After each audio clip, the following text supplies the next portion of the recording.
Bonjour, ici Jean Sinotte du studio Photomode à Québec. Bien, comme promis, je viens vous présenter aujourd'hui l'objectif zoom de Nikon, le dernier de la série Z en format DX, soit le 12-28 mm 3.5 à 5.6. Et c'est le premier zoom qui intègre un zoom motorisé. Donc, on n'a plus un zoom mécanique qu'on doit tourner. Lorsqu'on tourne ici, tout se fait de façon électronique à l'intérieur, mais c'est quand même un zoom optique. Donc, vraiment, on va voir que ça comporte de très gros avantages, surtout comme sur les appareils, comme moi, là, je filme avec mon Z30, par exemple, habituellement mes capsules. Bien, cet objectif-là, DX, destiné à ces demi-capteurs-là, vient vraiment là, donner de très bons rendements. Et en plus de ça, c'est le premier objectif en monture Z qui descend aussi bas, aussi grand angle, soit à 12 mm. Donc, c'est ça qu'on va découvrir ensemble aujourd'hui. Et avant d'aller à la fiche technique de l'objectif, je voulais vous dire également, si vous faites la mise à jour, soit de vos Z30 ou des autres appareils photo, et que vous avez des objectifs, par exemple Viltrox, bien vous allez voir que les Viltrox ne fonctionneront plus avec le Z30.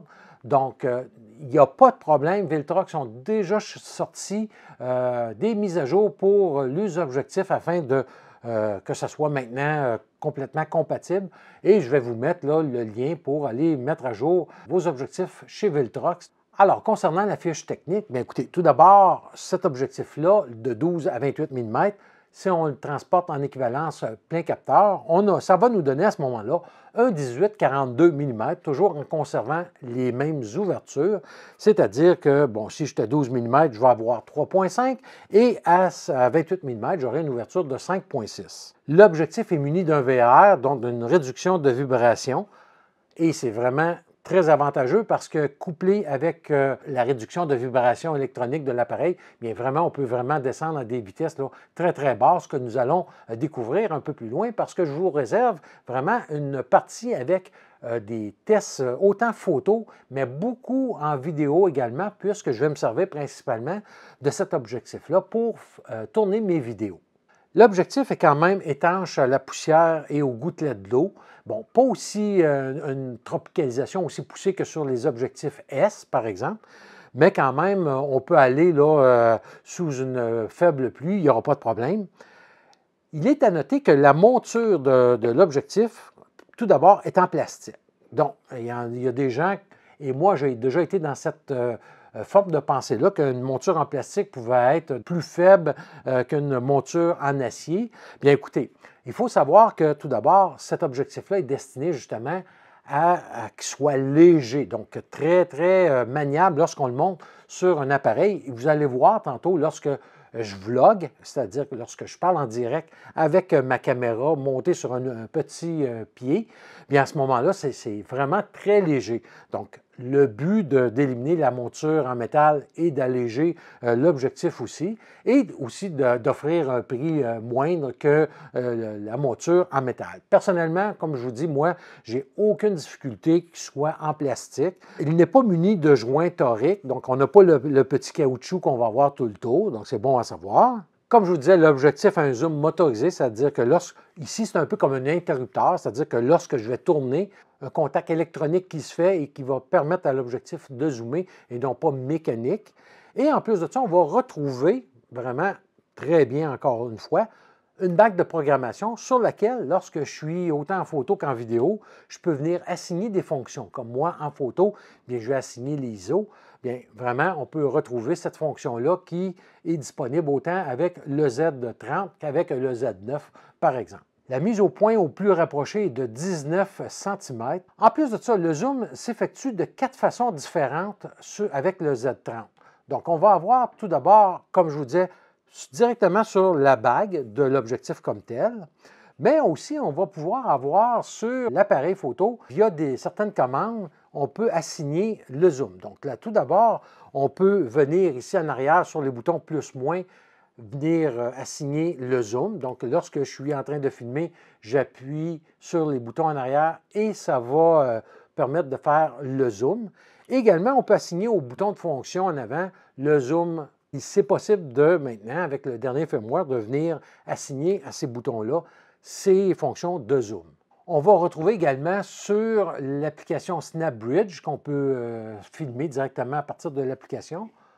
Ou encore, on peut acheter séparément la petite télécommande de Nikon, soit la MLL7, donc qui est disponible seule, ou encore qu'on peut acheter en kit, le kit créateur qu'on retrouve chez Nikon, qui comprend là un petit pied poignet avec la télécommande ainsi qu'un micro Rode.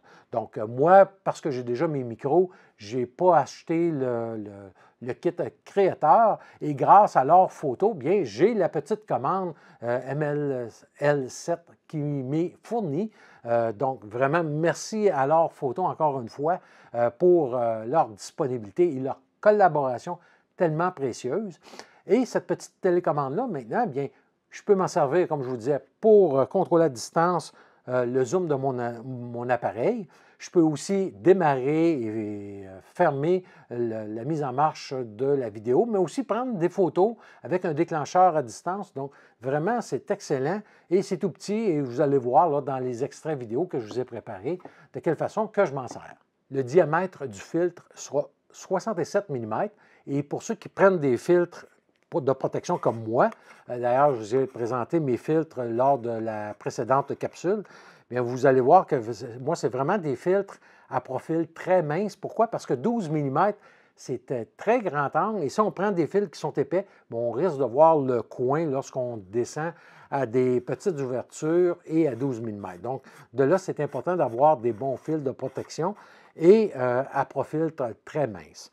L'objectif a 11 vitesses de zoom. Donc, vraiment, là, écoutez, vous allez le voir avec moi tantôt, c'est vraiment là, fabuleux parce qu'on peut vraiment programmer la vitesse que l'on veut au point de vue lorsqu'on zoome avec l'appareil, surtout en vidéo. Donc, on va avoir une vitesse la plus lente qui est à -5 sur une échelle. Et ça va nous donner un temps de zoom d'environ 35 à 38 secondes, alors qu'à la vitesse intermédiaire à 0 sera d'environ 11 secondes et la vitesse la plus rapide à +5 sera d'environ une demi-seconde. Donc, très rapide. Et encore là, la beauté, écoutez, Nikon a vraiment bien fait le travail. Vous me connaissez, des fois, lorsque je ne suis pas d'accord avec certaines de leurs positions ou certains produits, bien, je ne me gêne pas. Mais lorsqu'ils font des bonnes choses, bien, encore là, bien, vraiment, je suis en mesure de pouvoir dire que Nikon a bien travaillé. Et c'est qu'est-ce qui arrive également avec ça? Parce que, écoutez, lorsqu'on fait de la vidéo, moi qui n'ai pas un grand vidéaste, là, qui sert pour faire mes capsules, bien, souvent, qu'est-ce qui va arriver? C'est que si je veux vérifier un plan, puis je zoome, puis j'arrête de décider, par exemple, de prendre la vitesse la plus lente pour zoomer, bien, vous imaginez d'avoir à attendre 35 secondes avant d'aller revenir au grossissement le plus proche et puis de remettre ça par la suite, ça serait fou. Nikon y ont pensé. Qu'est-ce qu'on peut faire maintenant? C'est d'assigner une vitesse de zoom lorsqu'on ne filme pas. Donc, c'est vraiment, exemple, moi, je pourrais mettre une vitesse intermédiaire. Normalement, je suis à +2. Et lorsque je ne filme pas. Donc, vraiment, ça va aller assez rapidement pour que je puisse faire mes tests. Et lorsque je vais filmer, bien, ça sera la vitesse que je vais avoir programmée lors de l'enregistrement. Donc, souvent, je vais utiliser, moi, jusqu'à présent, -2. Donc, je peux vraiment avoir le meilleur des mondes. Et vraiment, là, le firmware de Nikon vient vraiment là, pallier à bien des petits irritants qu'on pourrait représenter cet objectif-là s'il n'avait pas pensé, entre autres, à ces fonctions-là. Le manuel en PDF est également disponible sur le site de Nikon. Comme d'habitude, vous allez avoir le lien pour aller le télécharger. Mais également, je vais vous mettre un lien de la mise à jour de mon guide personnalisé du Z30 avec la dernière mise à jour du firmware tenant compte de l'objectif le 12-28 mm. Donc, il sera disponible en téléchargement gratuit là, dans la section commentaires également. Pour ce qui est du prix, bien écoutez, chez L'Art Photo, on le retrouve à 499 $. Et qu'est-ce que ça comprend? Bien, on va avoir les bouchons avant et bouchons arrière. Et on va avoir le capuchon pour le devant. On n'a pas de petite pochette. Et la chose qui est peut-être dommage, c'est le parasoleil est en option, donc quand même à 55 $ et qu'on doit acheter séparément. Voilà, et c'est au moins le parasoleil est vraiment à monture baïonnette, donc on peut l'installer à l'envers pour lorsqu'on le remise, qui prend moins de place. Comme accessoire, bien, vous allez avoir l'ensemble créateur, comme je vous disais, qui est disponible là, avec le petit pied et télécommande micro Rode. On peut acheter la télécommande séparément, qui va se vendre, elle, 64,99 $. Mais le petit trépied qui est fabriqué par SmallRig, qui est inclus dans le kit créateur, n'est pas disponible seul. Donc, pour l'instant, je n'ai pas été en mesure de le trouver pour pouvoir l'acheter. Donc, dans la vidéo que vous allez voir, j'ai utilisé un pied similaire de la marque Ulanzi, le MT16. Également, pour ceux qui ont acheté comme moi un Z30 avec le 16-50 mm, bien, on va voir que le 12-28 mm a quand même beaucoup d'avantages. Donc, tout d'abord, si on compare les deux objectifs, alors le poids du 12-28 mm est de 205 grammes et le 16-50 mm est quand même de 135 grammes, donc quand même pas une énorme différence. Et comme vous voyez, lorsque je vais au zoom le plus large, soit à 16 mm avec le 16-50, on voit que l'objectif devient pratiquement la même longueur totale que le 12-28 mm. Et pour ce qui est du prix, bien, on voit qu'il y a seulement 100 $ de différence entre les deux. Et comme vous voyez, bien vraiment, on ne voit pas une grosse différence lorsque celui-ci, le 16-50, est déployé à 16 mm. Son avantage, c'est surtout lorsqu'il est fermé pour le transport, qui peut être plus petit que le 12-28 mm. Et comme vous voyez sur la photo suivante, bien, on va voir que le poids total avec le Z30 est quand même pas énorme entre le 16-50 et le 12-28 mm. On a 555 grammes pour le 12-28 mm avec le Z30 contre 485 grammes avec le 16-50 mm. Et si on regarde avec l'objectif 14-30 mm plein capteur, donc ici j'ai le 14-30 mm f4, on va voir que là, tout d'abord, on voit là, au niveau du poids, c'est 205 grammes contre 485 grammes. Mais c'est, en plus du poids qui est le double, bien, on va voir aussi que lorsque, bon, celui-ci, je me mets à 14 mm, on devient plus grand. Donc oui, c'est complètement compatible avec le Z30. Et j'aurais pu, moi, conserver celui-ci, puis avec le Z30, ça aurait fait quand même très bien le travail. Sauf que ça devient beaucoup plus gros, comme on voit sur la photo, et le prix aussi. Donc, pour moi, vraiment, encore là, c'était un avantage de me tourner vers cet objectif-ci. On va donc passer aux nouvelles options que nous offre maintenant la mise à jour du firmware avec le Z30. Alors, tout d'abord, lorsqu'on va dans les réglages personnalisés sous F, donc c'est pour les commandes, qui touchent la photographie. Donc, la première des choses qu'on va voir, ça va être F2. Donc, on va aller ici à F2. Et sous F2, maintenant, on peut venir assigner différentes nouvelles fonctions au bouton de fonction FN1 et FN2, entre autres. Donc, je vais chercher FN1 et FN2. Donc là, présentement, j'ai assigné les modes de zone de mise au point et sur FN2, j'ai mis le suivi du sujet. Mais je pourrais, si je voudrais avoir les zooms, donc c'est exemple, je vais avoir le zoom avec les FN1 et FN2, je rentre simplement dans le menu et à ce moment-là, je vais venir chercher, je descends, jusqu'à temps qu'on va voir la nouvelle fonction apparaître dans la nouvelle, voilà ici, zoom autorisé, molette. Donc, qu'est-ce que je fais? C'est que je vais rentrer à l'intérieur et à ce moment-là, le FN1 et FN2, on voit que ça vient d'être attribué au zoom motorisé. Chose qui est vraiment une autre chose à retenir dans ce menu-là exactement. On peut aller sur la banque de programmation du 12-28 mm lorsqu'on est en photo, entre autres, et venir assigner la sensibilité, donc l'ISO. Donc, comme on voit présentement, je suis vraiment assigné au ISO. Donc, je vais revenir sur mon appareil. Je vais basculer en mode photo parce que là, je suis présentement en mode vidéo. Voilà. Et on va voir que ma bague, là, je joue avec la bague de programmation de fonction et on voit que l'ISO monte. Donc, je peux vraiment jouer avec. Et si je veux tout simplement revenir à mon ancienne fonction, bien, je peux revenir dans le menu et assigner autre chose si je désire. Donc, je vais remettre à aucune fonction.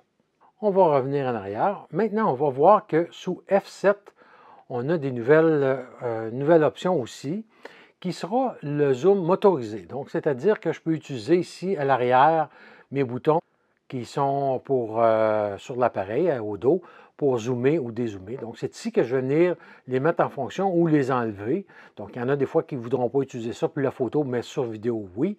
C'est ici qu'on va l'enlever sur la photo. Et même chose pour le zoom motorisé, bien c'est ici que je vais venir donner une vitesse. On est toujours en photographie.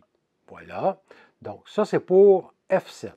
Maintenant, on va aller dans le menu vidéo. Donc, pour aller dans le menu vidéo, je vais quand même basculer en mode vidéo pour qu'on voit bien. Et je vais aller dans le menu, voilà. On va aller dans le menu vidéo et on va voir qu'à G2, on a les commandes personnalisées, qu'on va retrouver la même chose que finalement qu'on avait tout à l'heure en photo. Donc, je peux ici venir assigner, lorsque je suis en vidéo, aussi, par exemple, si je voudrais avoir, comme tantôt, le zoom électronique via les boutons de fonction en avant. Donc, je vais appuyer ici et on voit qu'encore là, j'ai mon message, comme de quoi maintenant, les boutons sont rendus pour le zoom motorisé. Et on va aller à G5. C'est ici qui est vraiment intéressant pour la vidéo parce qu'on va avoir des options supplémentaires qu'en photo. Donc ici, encore là, ça va être pour venir activer mes boutons à l'arrière de plus-moins pour motoriser le zoom en téléobjectif et en revenir en grand angle. Mais c'est ici que je peux venir donner des vitesses indépendantes lorsque je suis en train de filmer ou tout simplement en préparation.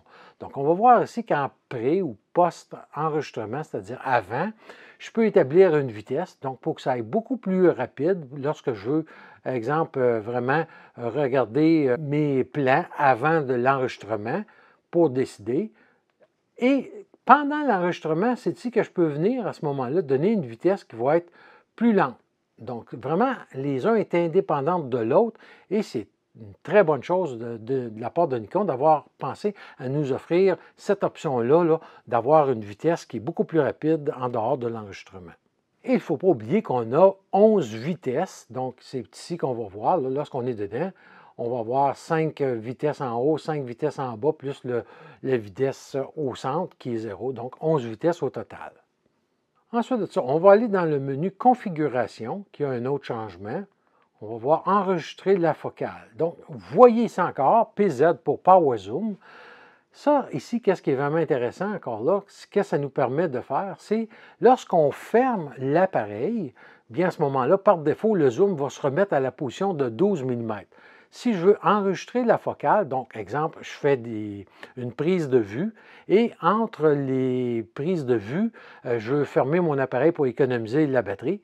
Bien à ce moment-là, lorsque je vais ouvrir mon appareil à nouveau, il sera à la dernière focale qui était enregistrée avant de fermer. Donc, si j'étais à 15 mm, bien, je vais rouvrir à 15 mm au lieu d'être à 12 mm. Donc, vraiment, encore là, un excellent point. Lorsqu'on descend à USB, voilà ici. Maintenant, lorsqu'on rentre dans ce menu-là, on va avoir maintenant la possibilité de se connecter avec un iPhone à partir de la caméra. Donc, c'est dans le menu. Moi, je n'utilise pas cette fonction-là, mais il sera possible de connecter notre appareil à un iPhone, entre autres. Et finalement, un petit rappel pour ceux qui ont la commande MLL7. Donc, c'est ici qu'on va venir synchroniser la télécommande avec notre appareil. Donc, comme on voit ici, moi, je suis à on, je suis déjà ici enregistré. Ensuite de ça, on peut aussi enregistrer la télécommande. Qu'est-ce que je fais ici? Je vais prendre ma télécommande Et je vais appuyer pendant au moins 3 secondes sur le bouton d'alimentation. Et voilà, la télécommande est enregistrée. Qu'est-ce qui va arriver maintenant? C'est que j'aurai plus besoin, lorsque je vais allumer ma télécommande, ça va être comme automatiquement synchronisé avec. Et je peux venir régler des commandes sur la télécommande, certains boutons. Et je pourrais leur donner ces autres fonctions-là. Même chose sur le bouton FN2, je peux rentrer et j'ai le choix de d'autres options. Désormais, qu'est-ce qui est vraiment intéressant?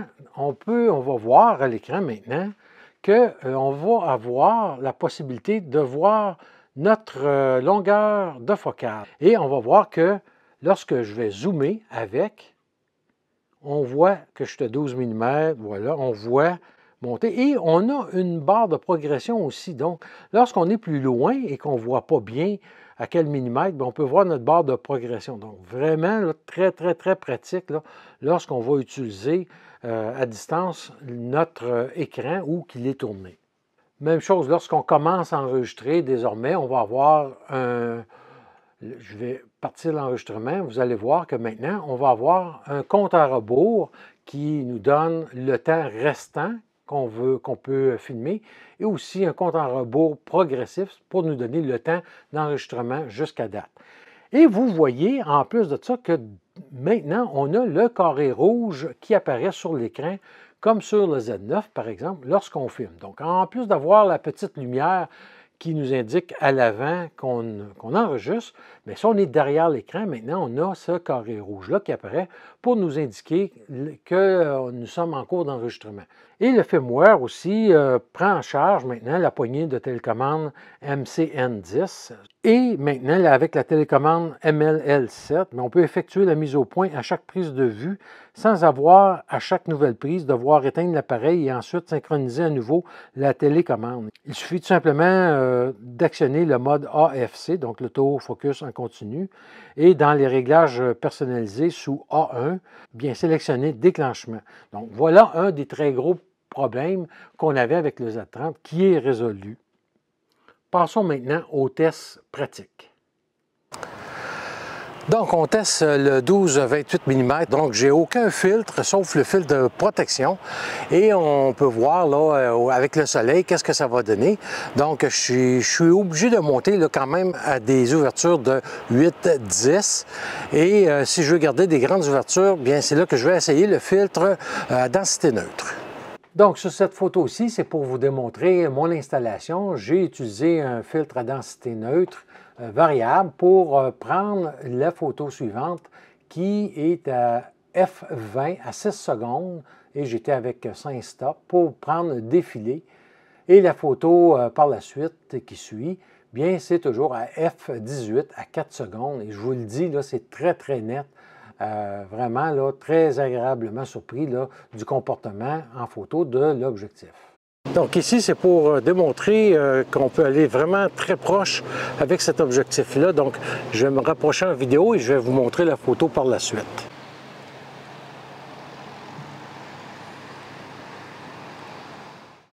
Et je suis allé prendre des tulipes qui étaient dans le même parc où j'étais, au Parc des Moulins.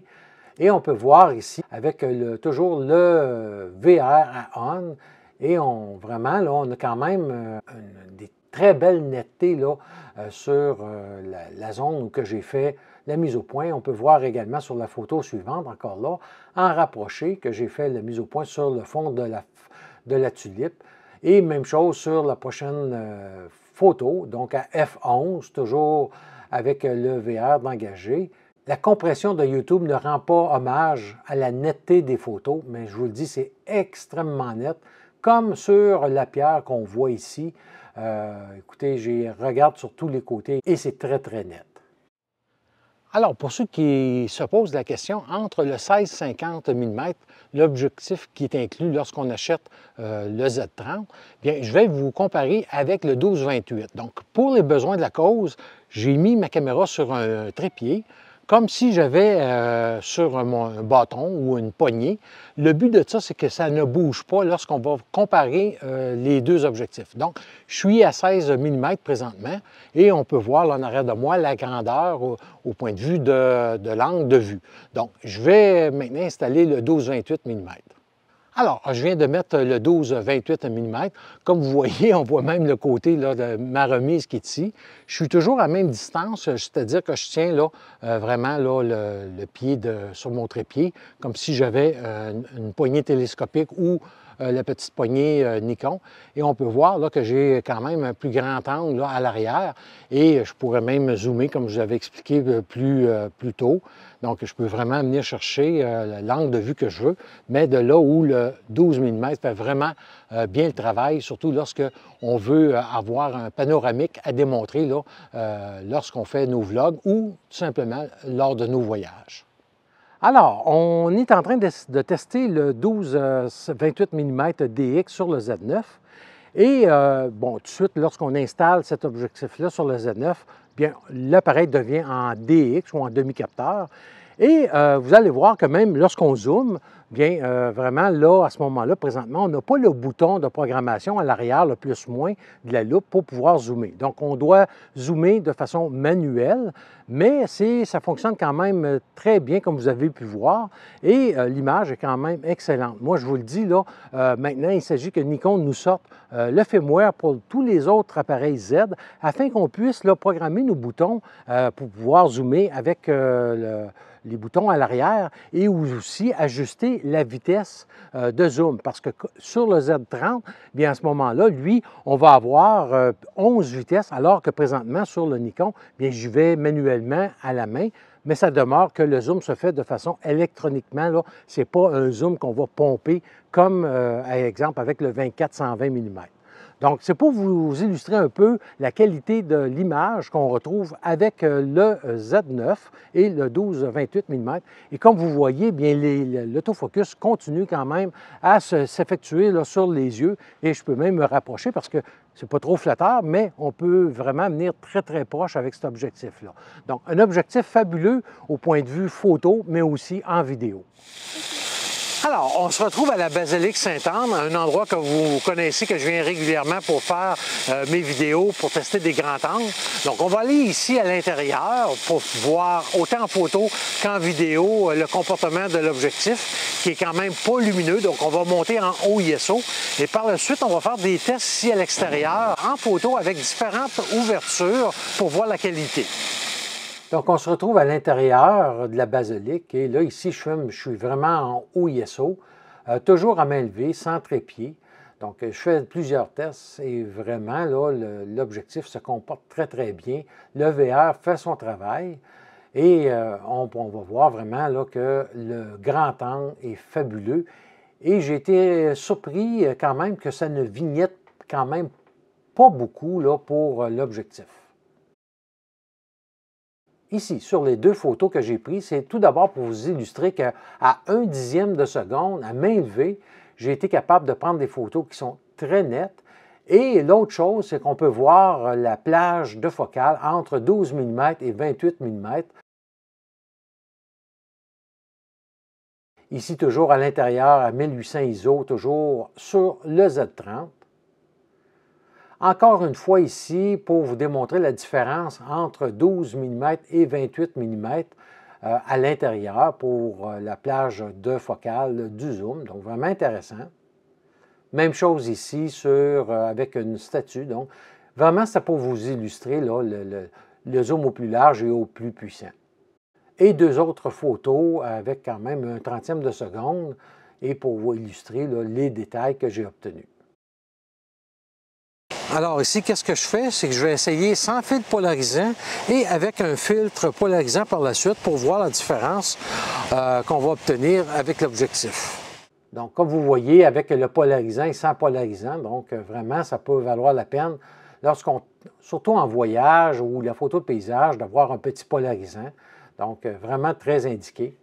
La netteté est au rendez-vous, comme je vous disais, écoutez, à 12 mm, comme on voit sur la photo, et la photo suivante à 16 mm.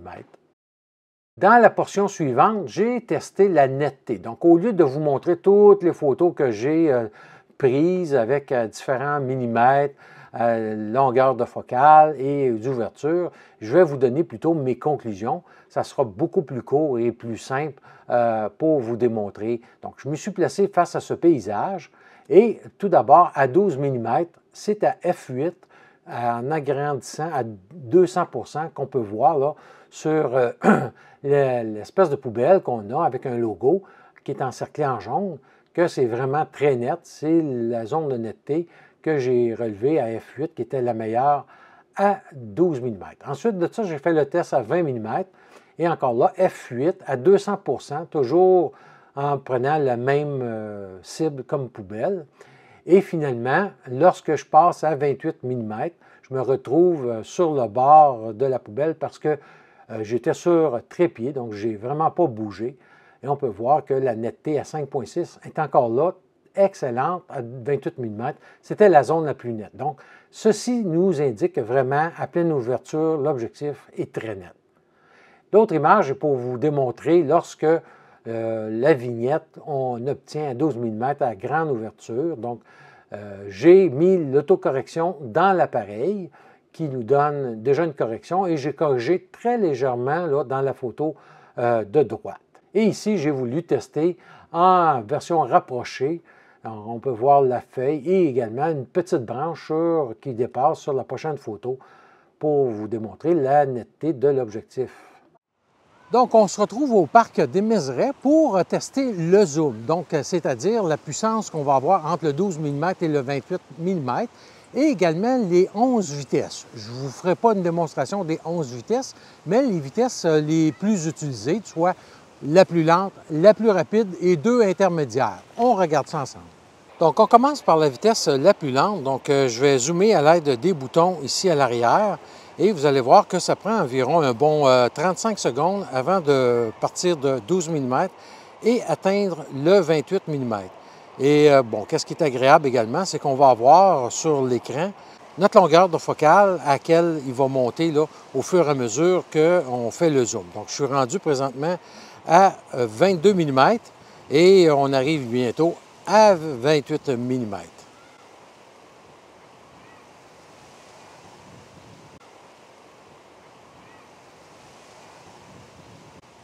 Voilà, on a atteint le grossissement de 28 mm. Et maintenant, je suis à moins 1 au niveau de la vitesse du zoom. Donc, encore là, vous allez voir là, en temps réel la vitesse qu'on va vraiment zoomer. Voilà, je suis rendu au maximum. Et maintenant, je suis à plus 2. Donc, on va voir ensemble, toujours avec l'aide. Et vous voyez que c'est rendu très rapide. On a déjà atteint le maximum. Donc, toujours avec les boutons en arrière, la vitesse la plus rapide, vous allez voir, c'est très rapide. Voilà. Donc, comme vous voyez, bien, moi, j'aime bien la vitesse moins 3. Donc, on voit qu'on a un zoom qui est quand même assez lent, sans être trop lent non plus, et qui nous permet là, vraiment quand même de bien avancer. Et là, je viens de vous le faire jusqu'au maximum, et je vais vous le refaire avec un bouger. Donc, ici, je filme et qu'est-ce que je vais faire? C'est que je vais bouger la caméra qui est sur trépied en zoomant et en emmenant vers une distance la plus rapprochée. Donc, vous allez voir que ça fait quand même très, très bien là, le travail. Donc, ici, je me sers du bâton Ulanzi, comme vous voyez. Et c'est un petit bâton télescopique qui est vraiment là, très pratique lorsqu'on veut vlogger, lorsqu'on veut se filmer. Et vous allez voir, bon, on peut vraiment l'extensionner. Et moi, ce que je vais faire, je vais le mettre de cette longueur-ci. Puis, on peut le tourner. Donc, on a une petite rotule ici. Et le mettre à l'angle que l'on veut bien. Donc, je vais le mettre à un angle un peu plus rapproché vers moi. Voilà. Bon, on essaie avec le bâton télescopique. Donc, ici, j'ai le bâton qui est vraiment là, à l'extension minimum. J'ai seulement le VR de l'objectif d'engager. Je n'ai pas le VR électronique. Et là, qu'est-ce que je vais faire? Je vais m'arrêter, je vais fermer mon bâton télescopique. Donc, je continue à marcher et vous pouvez voir là, quand même qu'à 12 mm, on voit très bien en arrière et vraiment, là, j'ai un très bel angle de prise de vue.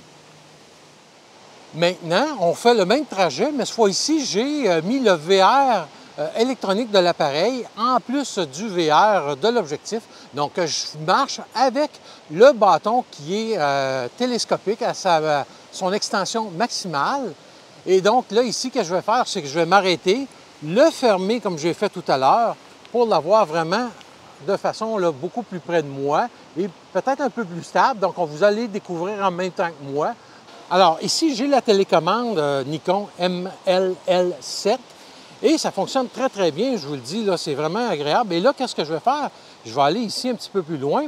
Et là, qu'est-ce que je peux faire? C'est sur la télécommande, on a un bouton plus-moins et je peux vraiment zoomer. Donc ici, je pourrais, si je veux, venir zoomer. Donc, j'avais mis la vitesse, tantôt, on se souvient, une vitesse de -2. Donc, je suis à la vitesse -2. Et là, vous me voyez beaucoup plus près.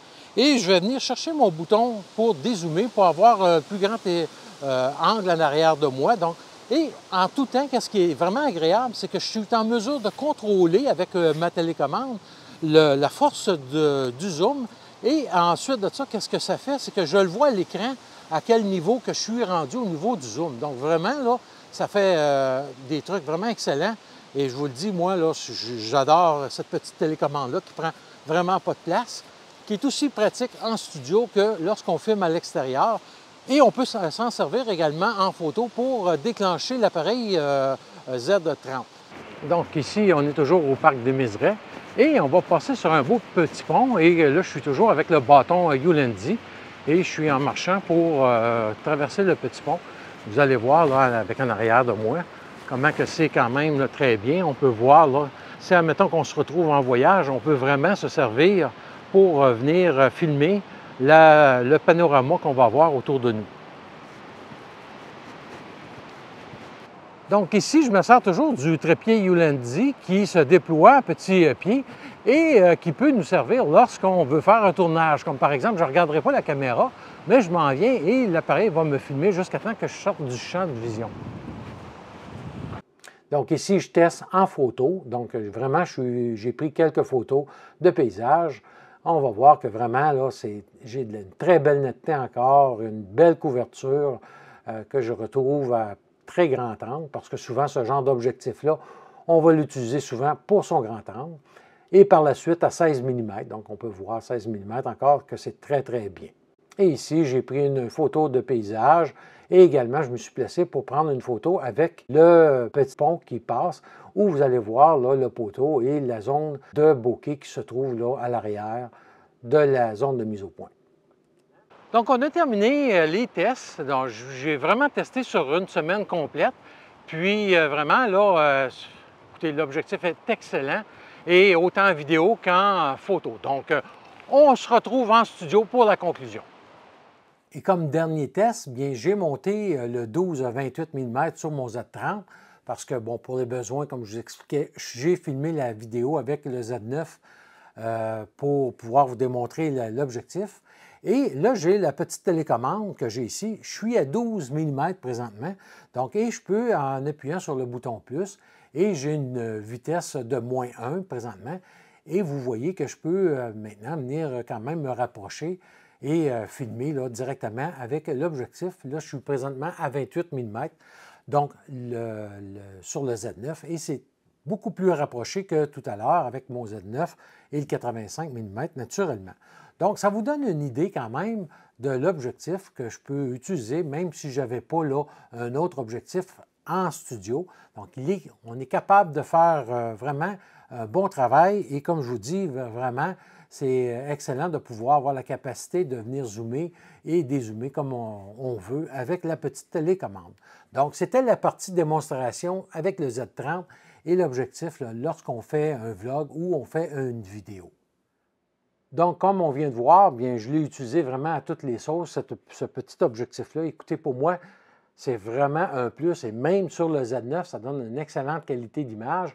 Oui, je vais tomber en format DX, mais quand même, ça peut vraiment faire quand même de très bonnes vidéos sur un plein capteur.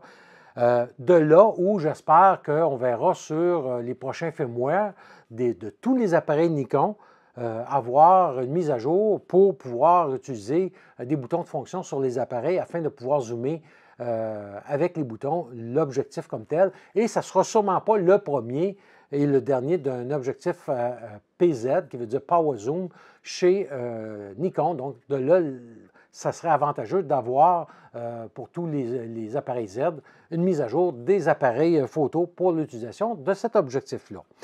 Les points négatifs, bien écoutez, je vous dirais le plus gros point négatif, c'est l'abandon d'inclure dans le prix d'achat le parasoleil. Écoutez, c'est un parasoleil en plastique, donc vraiment peu coûteux. Si on regarde le 16-50 mm, on peut avoir l'appareil, c'est-à-dire le parasoleil, lui aussi en option, bien, aujourd'hui, on en trouve, au lieu d'être 35 $, on peut en trouver pour 10 $, 12 $ chez ProMaster, par exemple. Donc, quelqu'un qui achète ça ici, bien, vous pourrez toujours attendre quelques semaines et on verra sûrement des fabricants de tiers parties fabriquer des parasoleils. Moi, je dirais à Nikon, regardez, vendez-nous votre appareil, là, 20-30 $ de plus, puis donnez le parasoleil inclus avec l'objectif. Écoutez, c'est quand même 500 $, donc je pense que ce serait bon de l'inclure. Par contre, Nikon ne sont pas les seuls à faire ça. Canon et Sony, sur les objectifs non professionnels, souvent, eux aussi vont vendre séparément les parasoleils. De là que Nikon devrait se distancer des autres et continuer de les fournir. En conclusion, bien écoutez, vraiment, c'est un objectif que je recommande fortement. Il est net dès la pleine ouverture. On a vu là, que sa zone de netteté se situe là, à toutes les focales entre 5,6 et 8. Donc, écoutez, pour moi, c'est vraiment excellent. Même lorsque je suis à la position de 12 mm à 3,5, ça va être plus net qu'à f16. Donc, vraiment un objectif qui peut être utilisé là, en faible lumière. Son mécanisme pour réduire la vibration est vraiment excellent, je vous le dis. Moi, après avoir essayé toutes les combinaisons, je l'utilisais uniquement le VR sur l'objectif et sur l'appareil photo. Je ne l'utiliserai pas parce que j'ai vu que j'ai un très bon rapport contre les vibrations. Et en plus de ça m'empêche d'avoir le crop lorsqu'on active le VR électronique qui vient cropper un peu plus l'image. Donc, je reste vraiment à 12 mm au lieu de monter dans les 14, 15, 16 mm. Donc, très léger, disponible chez L'Art Photo. S'ils ne l'ont pas en stock, bien, écoutez, ils vont vous indiquer quand est-ce qu'il pourra l'être parce que, écoutez, c'est déjà en demande. Et comme je vous disais, bien, eux aussi vont avoir le petit guide que j'ai préparé sur le Z30 avec le 12-28 mm et que je ne peux pas faire autrement que vraiment les recommander les deux ensemble. Vous avez un Z50, pas de problème. Nikon vient de sortir la mise à jour pour l'appareil photo également pour pouvoir se servir du 12-28 mm, excusez. Et on peut fonctionner quand même si on n'a pas de mise à jour. Par exemple, avec le Z9, le zoom va fonctionner quand même sur l'objectif. C'est juste qu'on n'aura pas les boutons assignés à l'arrière, tout simplement. Donc, on verra peut-être l'apparition de firmware plus tard qui viendra nous donner ces fonctions-là. Et n'oubliez pas de mettre à jour, pour ceux qui utilisent, Nikon NX Studio, parce qu'on va voir certaines fonctions qui vont être maintenant disponibles dans le logiciel pour aller chercher les caractéristiques de l'objectif. Également, ceux qui vont acheter le Z8, bien écoutez, avec L'Art Photo, on prévoit en recevoir un pour tester là, prochainement. Donc, soyez assurés qu'aussitôt que je vais l'avoir, on va faire des tests. Et à ce sujet-là, je suis aussi en train de préparer un guide d'utilisateur qui sera un peu comme le Z9, qui sera gratuit autant chez L'Art Photo que par téléchargement lors de mes prochaines capsules avec un lien que vous pourrez aller là, le télécharger. Et n'oubliez pas, lorsque vous magasinez par Internet ou en personne chez L'Art Photo, mentionnez Jean Photomode pour avoir droit à un rabais. Et ce rabais-là, comme vous le savez, bien, va varier selon le type d'équipement que vous allez acheter. Donc, Jean Photomode, c'est le coupon à retenir, si on veut, chez L'Art Photo. Et pour finir, bien, je voulais vous revenir sur le fameux objectif Z200-600 que l'on attend chez Nikon. Écoutez, cet objectif-là est sur la feuille de route ou le roadmap depuis le 8 janvier 2000. Donc, quand même, plus de 3 ans et demi aujourd'hui que l'objectif est sur la feuille de route. Et à cette époque-là, on nous disait que l'objectif serait sorti pour la fin, au plus tard, la fin de 2021. Et on ne l'a toujours pas vu encore d'être annoncé officiellement. On se retrouve en 2023, oui, la pandémie a certes ralenti beaucoup de choses, mais on a vu beaucoup d'objectifs être lancés depuis le temps, même des objectifs qui étaient non annoncés sur la feuille de route, qui ont vu le jour chez Nikon. Et de là, l'importance de venir nous l'annoncer le plus rapidement possible, parce qu'on le voit qu'il est encore sur la feuille de route, et ça serait vraiment à son tour, à cet objectif-là, de voir l'annonce officielle, du moins annoncer le développement de l'objectif pour qu'on puisse vraiment penser de l'avoir pour l'automne et aller vraiment à la chasse aux animaux photographiques ou encore pour ceux qui font de la photo sportive, bien d'avoir ce fabuleux objectif-là que je suis convaincu sera un autre succès chez Nikon. D'ailleurs, à ce sujet-là, bien j'ai fait moi-même un montage selon la feuille de route qu'on voyait, l'ombre, si on veut. J'ai créé moi-même sur Photoshop un montage de ce que pourrait avoir l'air le 200-600 mm, même certains parlent de 180-600 mm, que je vous mets ici là, en photo. Et on retrouve cette image-là qui a fait le tour du web. Donc, chez Nikon Rumeur, ils ont pris mon montage, même chez d'autres vlogueurs de langue anglaise qui ont pris ma photo pour démontrer que ce 200-600 mm-là est très attendu là, chez les photographes qui utilisent là, la monture Z.